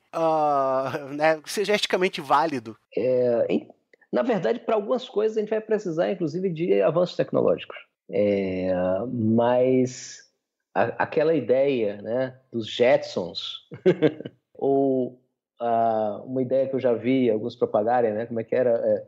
Comunismo de luxo totalmente automatizado. Gente, olha, por favor, é preciso cair a ficha. Né? Veja, o nosso corpo demanda 2.000 quilocalorias para existir. Você sabe quanto é que um estadunidense médio demanda para existir como estadunidense? Ai, não. 200.000 quilocalorias. 200.000. Caralho. Essa demanda de energia feita para atender, né, a um monte de necessidade artificial, essa demanda, ela não tem como ser suprida. Vamos sabe? Eu acho muito estranho que as pessoas, né, se diz militante de esquerda, mega maduro, né, ou pessoas mais velhas, tem que colocar, as crianças têm que ter limites. Primeira coisa que tem que cair a ficha é que nós temos um limite objetivo. Se nós quisermos, né, ter esse tipo de modo de vida aí, a demanda energética ela vai ser insustentável. Aí os apelos vão ser por mais belos montes, por exploração de urânio em mina para manter usinas, ou para um uso abusivo das renováveis. Porque, veja bem, você não tem condição de colocar parque eólico em todo o litoral. Você vai fazer o quê com as comunidades pesqueiras, né? Não vai ter também possibilidade de ter turismo, é isso que a gente está falando? Para você manter um sistema de energia solar, sabendo que não tem energia solar de noite, né? Dado que a Terra não é plana, você precisa de sistemas de acumulação. E sistemas de acumulação precisam de lítio, né? Principalmente lítio. Eu acho que também cobalto, mas principalmente lítio. Nós vamos transformar locais como o Chile, alguns países da África, em queijo suíço de mineração para ter, né, uma quantidade louca, alucinada de lítio em bateria. Biomassa é outra alternativa. Mas veja, inclusive tem uma tecnologia que se discute o seu desenvolvimento, que é a chamada bioenergia com captura e armazenamento de carbono, BSCS da sigla em inglês. Assim, eu não sou contra usar energia solar, energia eólica e biomassa, não. Veja bem, eu acho que a gente tem que ter escolas, eu quero que a gente tenha internet, hospitais, inclusive, com capacidade para procedimentos, né, delicados, mas é preciso a gente saber que se a gente opta por ter isso, a gente tem que parar com essa ideia maluca de ter um celular que é trocado a cada ano. Nós temos que parar de pensar que possa existir carro particular. Nós temos que pensar num mundo radicalmente diferente desse. Por quê? Porque a biomassa você precisa plantar. Você vai plantar onde? No local onde se produz alimento? Aí entra outra coisa, carne, né? Não, bonitinho quer comer carne todo dia. E veja, eu acho, obviamente, injusto uns comerem e outros não comerem, mas não tem condição. A gente perdeu metade do cerrado para os chineses comerem carne de porco todo dia, porque a gente perdeu o cerrado para virar soja, para virar ração, que é comida de porco, né? Os chineses comiam 30 gramas de carne por dia há 30, 40 anos. Hoje comem 170. É quase um nível europeu, de 200 e alguma coisa. O que obviamente tem que acontecer é que o europeu tem que deixar de comer uma quantidade absurda dessa de carne também. Por quê? Porque para você produzir proteína animal, você precisa de muito mais área. Ou pasto ou monocultura. Então, aí tem que fazer as escolhas. Você quer ter civilização tecnológica? Aí você vai começar a demandar mais biomassa. Então você tem que pensar em comer menos carne, porque aí você vai precisar de menos terra para produzir alimento. A outra coisa é você vai precisar sequestrar carbono. Então parte da terra tem que ir para reflorestamento. Eu costumo dizer que deixar de comer carne, inclusive, abriria caminho para uma estratégia 1/3, 1/3, 1/3. O que hoje é pasto e monocultura para ração animal, você usaria para agroecologia, para produção de alimentos, para alimentar a espécie humana, que seria uma dieta essencialmente à base de carnes. Eu, obviamente, não acho que, livre de carnes, né, em sua grande maioria, 1/3 para reflorestamento e 1/3 para biomassa. Exatamente, porque eu não quero voltar para o Paleolítico. O pessoal tem que entender que, na verdade, somos nós que queremos salvar uma civilização. E que qualquer outra ideia, seja, né, a da direita, seja de uma esquerda produtivista, essas ideias vão nos levar à barbárie, porque o planeta não cabe. Assim, tem que cair a ficha, né? Nossa, pra mim, perfeito. Carapanã, mais alguma coisa? Não, eu acho que a gente pode ir para as nossas dicas culturais, porque tá claro, em alto e bom som. Eu acho que agora a gente convidar o professor. Fazer uma divulgação? Oi? É do meu blog. Ah, sim. Claro, canal do YouTube. Faça todos os jabás possíveis. Ok. Eu terminei não falando na apresentação, mas desde 2012 eu tenho um blog chamado O que você faria se soubesse o que eu sei? Quem tiver intrigado com o porquê do título, dá uma pesquisada lá, inclusive está a resposta, né? A frase não é minha, inclusive. Né?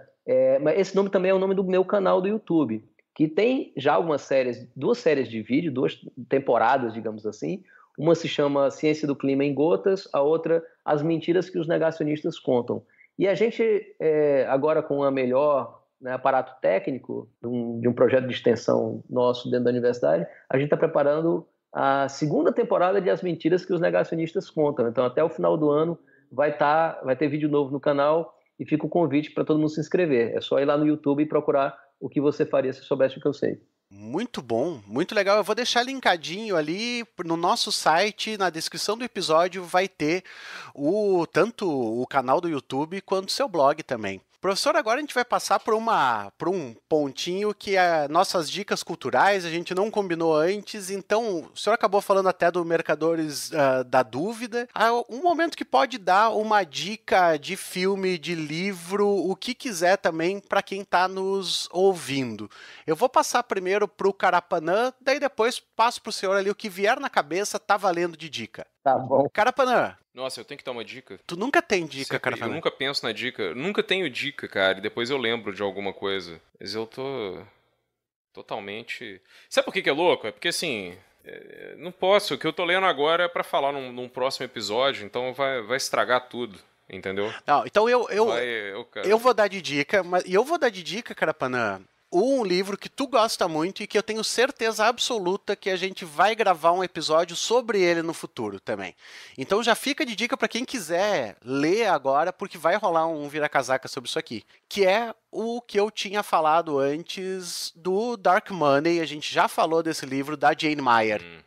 O que tu acha? Sim. Excelente livro. Queria inclusive perguntar se o professor conhece. Não. Terei prazer de conhecer, inclusive. Posso resumir? Vai lá. É a nossa dica.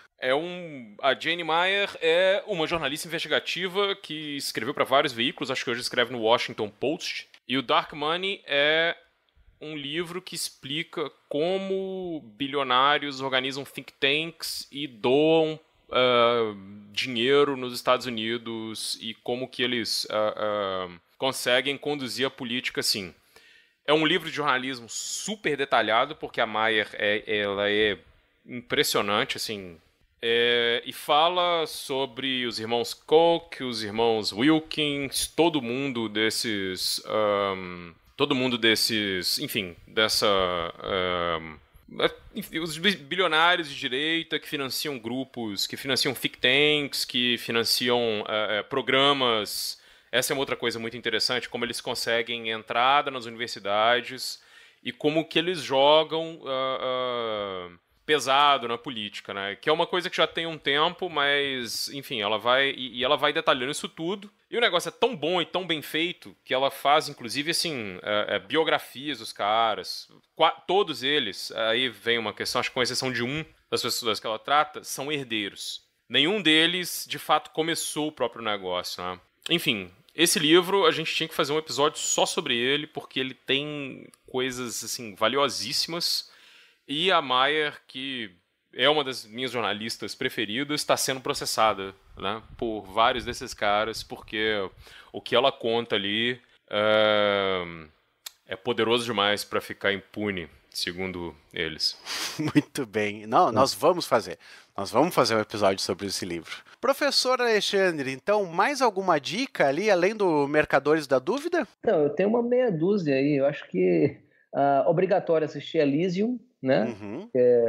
Daquele diretor, o Neil Blomkamp, né? Que é o mesmo de Distrito 9, que a elite se isola numa estação espacial e a Terra é um estado, obviamente, de alta degradação ambiental. Você tem o estado de barbárie, né, com as maiorias sociais abandonadas à própria sorte e mantidas reprimidas por uma militarização robotizada, né? Não vou falar mais nada, porque aí começa a ser muito spoiler, mas fica a dica de Elysium. Acho que fica a dica também de Koyaanisqatsi, que é um filme que agora não me lembro qual é a data, mas é velho, acho que é da década de 80, mas que é incrivelmente atual, um filme do Godfrey Reggio, com a trilha incrível do Philip Glass. Aliás, eu gosto tanto da trilha do Philip Glass que, aí um parênteses, eu faço música nas horas vagas e eu fiz uma releitura, né, de uma das músicas da trilha sonora, que é justamente a que dá o nome ao filme. Koyaanisqatsi é uma palavra Hopi que significa vida fora do equilíbrio, vida maluca, e tem a ver com uma profecia, né, desse povo aí que viveu no período do Império Azteca, né? De livro, eu queria recomendar 4 livros, se possível, né? Um deles é A Mundo por Vir, da Débora Danowski e do Eduardo Viveiros de Castro. Outro que, assim, para mim é obrigatório total é A Queda do Céu, do grande Davi Copenaua. Capitalismo e Colapso Ambiental, do meu amigo Luiz Marx. Espiral da Morte, do Cláudio Anjo. E, assim, sabe aquele... O pessoal usa muito não li e não gostei, né? Tem um que é o Ideias para Adiar o Fim do Mundo, do Ailton Krenak, que está na categoria contrária. É o Não Li, mas Já Gostei. Muito bem, anotei tudo aqui, também vou deixar lá linkado. Professor... Posso dar uma dica agora? Vai, Carapana, claro que sim. Agora... desculpa. Mas eu lembrei de um livro que eu li há muito tempo atrás. Tem um cara que escreve ficção científica, e ele é um ítalo-americano, ele chama Paolo Bacigalupi. E ele tem um livro, cara, eu acho que nada dele foi traduzido para o português ainda, mas não tenho certeza. Ele escreve ficção científica sobre um mundo onde tudo deu errado, nesse sentido, né? É assim, essa espiral da produção capitalista foi levada até as últimas consequências e, ao invés disso, sei lá, gerar uma utopia à la Star Trek ou qualquer coisa do tipo, ela gera uma distopia, mas que é uma distopia tão maluca que não tem nem Elysium, não teve pra onde ninguém correr. E nessa distopia ele leva várias coisas assim ao extremo do que poderia ser, e uma delas é a questão do efeito das mudanças climáticas, que é devastador, e a segunda é a questão da engenharia genética. E como, enfim, tudo que a humanidade tinha de tecnologia foi incapaz de salvá-la do colapso. O livro mais famoso dele, quando eu li em inglês, tem muitos anos isso, chama The Wind-Up Girl, a garota movida a corda, né, do tipo... A garota movida... A garota... É isso, wind-up é quando você dá corda em algo, né? E é o primeiro romance que ele escreveu, e é um negócio assim, sei lá, é uma coisa sobre, enfim, uma história que se passa na Tailândia. E, cara, um livro de 2009, né? Então já tem 10 anos. E é muito louco porque é muito... Assim, esses caras, quando o cara é um bom escritor de ficção distópica, ele pega certas tendências, ele exagera elas, e quando a gente vê as coisas 10 anos depois, elas fazem muito sentido, né? Porque temas como tratamento desumano de refugiados, violência interétnica, a questão o que ainda existe como empresa sabota a humanidade, do tipo... o que as religiões viraram. O cara, ele escreve isso muito bem, assim. E é uma coisa que é até meio chata falar. Eu acho que os livros que ele escreve depois são melhores. Eu acho que só tem um livro dele traduzido pela editora Intrínseca que chama Faca de Água, que é um livro, bom, não é esse mesmo universo, assim, mas em outro lugar. Mas esse primeiro, ele é muito bom, ele é muito potente, assim, quando você lê como ficção, só que o Bacigalupi, ele tem uma vantagem e uma desvantagem como autor de ficção científica. A vantagem é que ele escreve muito bem e que ele descreve o mundo que ele descreve muito bem, mas não necessariamente as histórias são muito cativantes. Então, pelo menos nesse primeiro, eu acho que nos outros o pessoal diz que ele melhora bastante. Mas então fica aí essa dica, e para variar eu sempre lembro da dica cultural depois que eu já falei que eu não tinha, para ficar na tradição de todo episódio. Muito bem, obrigado, Carapanã, anotado aqui também. Professor Alexandre, mais uma vez, muito obrigado por ter participado aqui do Vira Casacas, foi um grande prazer, quero andar contigo no recreio. Não, foi um prazer para mim, um forte abraço para vocês, um abraço para quem estiver nos ouvindo, né? E nós estamos na luta, é uma guerra, né? É uma emergência, e como diz a Greta Thunberg, é preciso agir como se a casa estivesse pegando fogo, porque de fato está.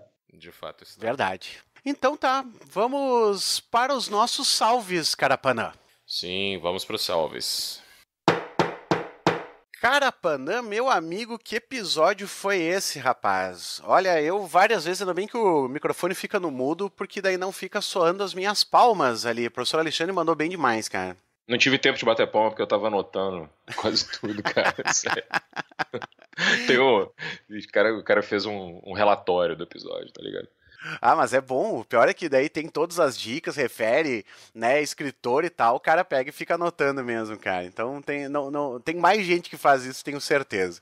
Mas enfim, Carapanã, vamos mandar uns salves aqui para os nossos ouvintes queridos que mandaram mensaginha pra gente, pediram no Twitter, no e-mail e tal. Vamos lá? Vamos lá, e tem uns revoltados porque os salves estão no final. Estão exigindo que eles voltem para o começo, mas alguns querem que eles voltem para o começo, mas entendem que os salves no começo espantam o ouvinte novo. Então, até a pessoa conhecer quem é que a gente é, depois os ouvintes até acabam reconhecendo os nomes e tal, né? Então, esse foi a nossa ideia, na verdade. O cara novo que vai lá, larga o play e daí vê a gente falando essas bobagens, né? Numa dessas não gosta muito e tal, mas enfim, temos gente que não gosta, tem gente que gosta, a gente vai tentando se adaptar aqui para satisfazer a todos. O nosso prazer é satisfazer os outros, né, Carapanã? Vamos lá, então. Eu tenho um salve aqui para Carolina Costa, cara. A Carolina, ela nos indicou. E eu não sei se eu deveria contar a história, mas enfim, assim, ela nos indicou e a pessoa que, para quem ela indicou, chegou para ela e disse: tá, mas tu entende o que eles falam? Ela disse: pô, como que eu não vou entender o que tu tá dizendo, rapaz? Sabe, como tu vê só, né, cara, às vezes também faz o seu serviço, você indica pra pessoa um negócio legal e daí tu tem que ouvir esse tipo de merda. Então, a Carolina merece muito um salve nosso. Salve, Carolina. Mandar um salve pra Isadora Raquel Rupp e pra sua cachorra Chica. Muito bem, gosto do cachorro Chica. Um salve pro Rodolfo Soares e seus gatos. Olha aqui, ó, Rodolfo Soares, ouve a gente aqui, ó. Tô mandando um salve pra ti, tô mandando um salve pra todos os teus gatos, porque ele fez um review nosso no iTunes, Carapanã. Botou 5 estrelinhas, falou que gosta da gente, só que ele disse: o Vira é muito bom, mas eles ignoram os salves pros meus gatos, cara. Meu Deus, como que isso aconteceu? Eu nunca ignorei salve pra gato na minha vida. Devo ter me passado, desculpa, Rodolfo. Deve ter sido um episódio que não tinha o Felipe Abal, cara, porque eu não dou salve pra bicho não, cara, desculpa. Assim, acho o bicho legal, mas não vai rolar, cara. Se for, por exemplo, uma pantera ou um leopardo das neves, talvez, cara. Mas gato, assim, tem que ser um com um nome bem bacana pra ganhar um salve. Então tá bom. Mas o Carapanã vai fazer a seleção do gato da semana. Não vai. Não. Eu não vou prometer fazer coisas aqui. Vou mandar um salve pra Laura Sartoreto, que tá lá em Madrid, pro companheiro dela, o Lourenço, e pras Cuscas Flica e Mel. Então, obrigado pela audiência internacional. Eu me sinto muito chique sempre que isso acontece. E gosto muito de entrar lá nas métricas, né, Carapanã, que começa a aparecer galera de tudo que é lugar do mundo, assim, ouvindo. Umas coisas é VPN, mas umas coisas não.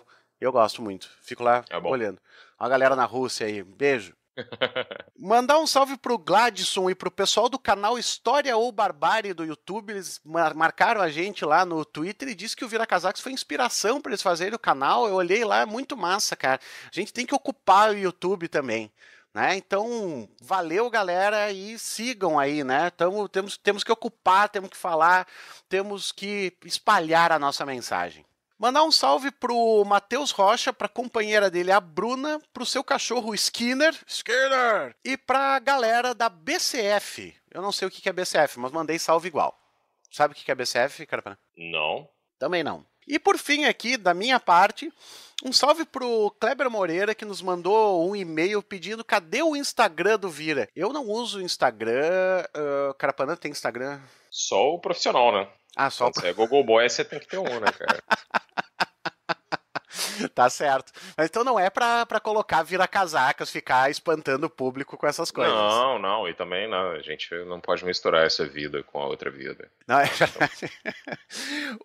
Então, assim, um dia, quem sabe, né, Carapana, a gente vai ter um social media, assim, pra cuidar de todas as coisas. E daí a gente tem, eu sei que é uma rede importante, que tem muita gente que usa, mas eu, particularmente, eu tenho até um Instagram, eu só sigo tatuadores da minha cidade. É só isso. Né? Algum salve específico, Dom Carapanã? Não, sempre aquele salve aí. A gente agradece quem segue no Twitter. Aquele abraço. E por hoje é só. Muito bem. Então agora sim podemos pedir para o nosso amigo Gustavo Franco. E aí, Gustavo Franco, temos um vira-casacas?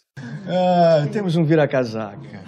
Muito bom, muito legal, Carapanã, sempre um prazer conversar contigo e esse episódio com o professor Alexandre ficou muito foda. Foi excelente. O próximo episódio a gente vai chamar o amigo Gustavo Franco para falar sobre o que está acontecendo no Chile. E aí, o pior é que eu já sei o que ele falaria, né? Não, é que eles não foram profundos o suficiente, né? Tinha que ter cortado mais na carne ali, vai. Cara, nesse caso eu nem sei, porque pode ser, a gente tá vendo, assim, geralmente o pessoal que tinha essas ondas, assim, meio que, às vezes, virando a casaca, né, cara? Justamente, assim, não, desigualdade aí, um problemão, olha aí. Foda aí, agora galera. Tem que prestar atenção nisso aí, volta atrás. Mas fica aí, cara. Vamos lá, vamos conversar com ele no próximo. Vamos dar um tchau aí, Carapanã. Tchau, galera! Até a próxima, ouvintes.